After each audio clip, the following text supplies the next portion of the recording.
inside? Okay. All right. So what you're going to do is that you're going to show, okay, you can show it out also, no problem. Okay, you can show it out, but if you don't want to show it out, it's also can, because this is only a 4 marks question. So 4 marks is after you record each of them individually and you total them together, that's like 4 marks, no? Okay, so that's what you're going to do. But if let's say you want to show the trade discount, the teacher will not mark you wrong as well. Okay, I think everybody know how to show the trade discount.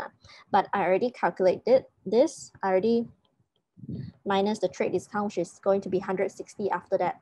Okay, after that, you're going to total them. Okay, when you total them, you get 372. Okay, so 372, what are you going to write down here? You must understand, okay, what is the date? Okay, you're going to transfer everything to the sales account. Transfer to sales account. Okay, if you didn't write the details right, the teacher will actually mark you wrong for that. So please remember to write the details. And what is the date going to be? It's going to be end of the month. So sales journal is prepared every month. Okay, it's not every year. Please take note of that. Okay, now, so it was transferred to sales account. So if purchases journal must be transferred to the purchases account. Okay, please take note of that. Okay, so moving on to the next one is just cash book. Of course, I'm not going to do the whole cash book for you guys because cash book is actually quite an easy one. Okay, so after this live, right, I will send you guys like the full answer, okay, for this paper, if in case you guys want to try it out later on. Okay, right, so every time, right, remember when you want to prepare for the cash book, okay, even though they give you so many information, so many transactions, you don't need all of them. You only need to record whatever that you paid or you received. Okay, so I will circle the one that I needed. Okay, I just circle the one that I need. So those on credit, I'm gonna leave it out.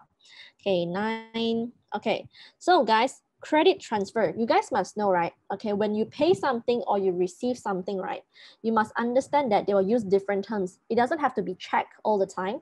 Okay, they will use terms like this: credit transfer. You must know how to recognize them. Direct debit, standing order.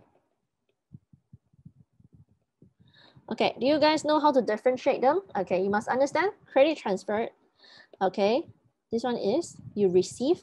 This two is paid, when you pay something. Okay, a lot of time, what if they ask you, what is the difference between direct debit and standing order? Make sure you guys know that. Okay, what is direct debit? Direct debit is like the bank will automatically deduct your money to pay your supplier or pay for the rent or electricity. So both of direct debit and standing order is automatically pay the supplier. Okay, the only difference is that direct debit is a fixed amount, standing order is a variable amount. Okay, so that's what you need to know. So every time you know if this one is received, okay, it will be on a plus side on your cash book later on. Okay, what else? This one also, this one also. So you guys can see nowadays they don't use the word check anymore. So you must know it's related to the bank. It's like transferring money. Okay, it's like your customer transfer money to you. That's called credit transfer, right? Okay. So what other things we need to know over here? This one is also because they pay by check. This one also. So whatever I have circled, okay, you have to record all of them into your cash book. Okay, I think most of them are quite easy, like pay rent 450 by direct debit. I'm sure you know this is going to be credit, okay? Cash book, we already know, okay? This side is going to be, is credit transfer under bank account? Yes, correct. Okay, so like what I say, next time you guys see credit transfer, you must understand your bank received this money. Okay, if direct debit or standing order, you pay money through the bank. Okay, so we already know this side is actually the minus side and this side is the plus side. So this is whatever you receive, you're going to record here. Whatever you have paid out, you're going to record here. Okay, cool. Okay, right. So balance breakdown, they did it for you. Okay, so what you need to do is that what I'm going to do is I'm not going to record one by one for you guys. I'm just going to tell you whether it's on debit or credit side. Okay, so this one pay is credit side. Sold surplus office fittings. Okay, what is the details that you should write for this? A lot of students, they thought, oh, I write office fittings.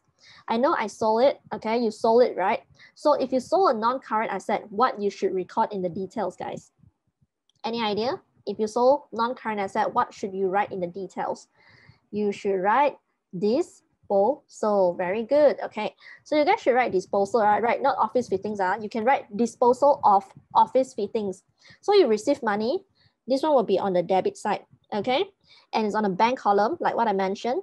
Okay, what else? Pay 50 to delete in cash, very easy, you pay, so it's credit. Cash sales, okay, is debit again, all right? Now, pay office expenses, this one is also credit.